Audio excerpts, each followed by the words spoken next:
Magandang umaga po sa ating lahat mga kaibigan. Dito po tayo sa aking munting bakuran sa likod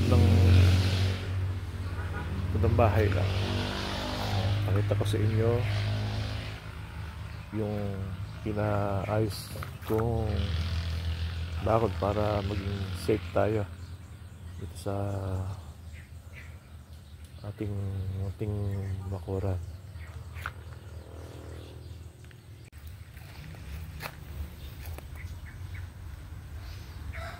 Ayan ang ating konting pananim dito sa likod bahay.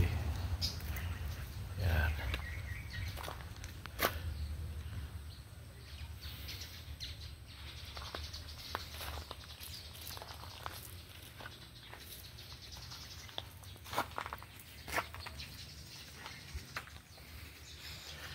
Ang taas na ng kamatis ay pumamunga. Pantay ko na. Ito naman nating patola at saka ampalaya.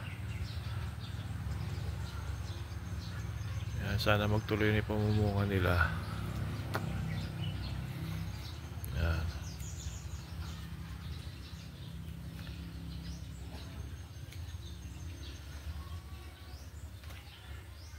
Yan.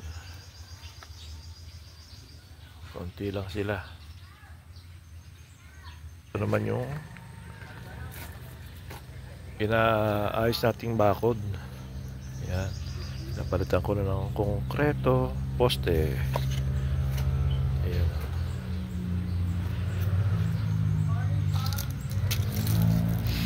Yan. Ito sa likod bahay. Ito mga tanim kong mga binobonsai ko dati. Yan sila. Ayan, tinanim na para medyo ito. Okay. Oh, ayan na sila. Medyo nilungan ko itong bakod, pina-adjust ko para makadaan ako dito sa likod. Ayan sila, oh. Mga 2 years old na yan. Ayan pa. 2 years old din yan. Tagal ko lang tanim dito sa likod niyan. Ayan. Kung makakita nyo sa vlog ko nung una, sila yon. Ito na ako sa taas. Ayan yung fish pond. Tagpalagay na rin ako ng yan, provision para sa daan. Makadaan tayo dito palabas ng irrigation. Ayan na, paglabas mo, ayan makikita mo dito sa likod. Yan, puro palayan. Tunod tayo, yan sila.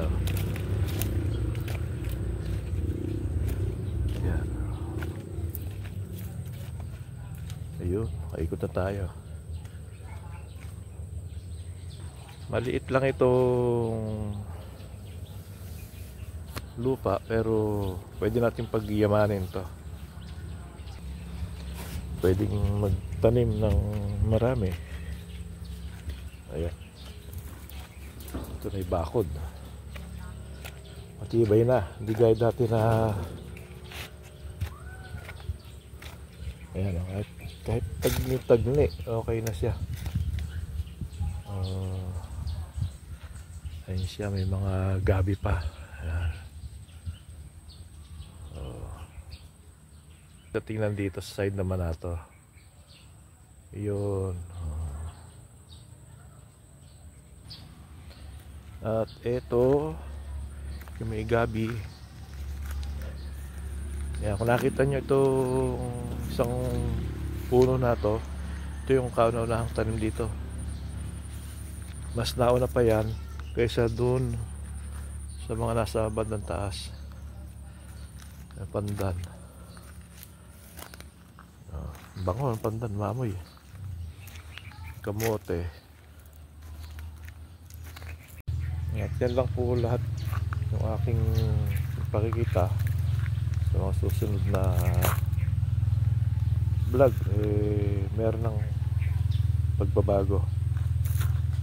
Maraming salamat sa mga nanonood at nakapapanood ng aking mga video. Paalam po, bye bye. See you sa next vlog.